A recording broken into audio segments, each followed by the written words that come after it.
नागपंचमीला सातू केली होती, तुम्हाला माहितीच असेल। त्याची बर्फी केली मी आणि सांगते इतकी जबरदस्त झाली ना, इतके पटकन झाली ना, तर चला बनवू। तर इथे मी 1 वाटी सातूचं पीठ घेतलं आणि कढईमध्ये अर्धी वाटीच्या जवळपास किंवा कमी तूप थोडंसं गरम करायला ठेवलं। त्यामध्ये पीठ टाकलं आणि अगदी 1-2 मिनिटं असं परतून घेतलं। गॅस बंद केली।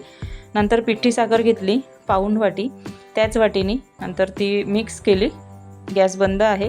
नंतर मिक्स केल्यानंतर असं एखाद्या ताटामध्ये तूप लावून ठेवा किंवा मी अशा पेपरवर सुद्धा ठेवू शकता आणि छान असं पसरवून घेतलं। तुम्ही जाड बारीक जशी तुम्हाला पाहिजे त्या प्रकारे ठेवा आणि थोडंसं मी इथे खोबरा किस वरून टाकला आणि फ्रीजरमध्ये सेट करायला ठेवलं। अगदी 5 मिनिटात सेट झाली आणि बघू शकता अशा प्रकारे कापायला घेतली। मस्त अशा वड्या पडल्या बघू शकता।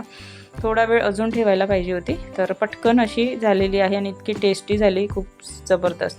शेवटी उरलेलं होतं त्याचा लाडू बनवला। तर व्हिडिओ आवडला तर लाईक शेअर आणि सबस्क्राईब। मस्त खा, स्वस्त राहा, बाय।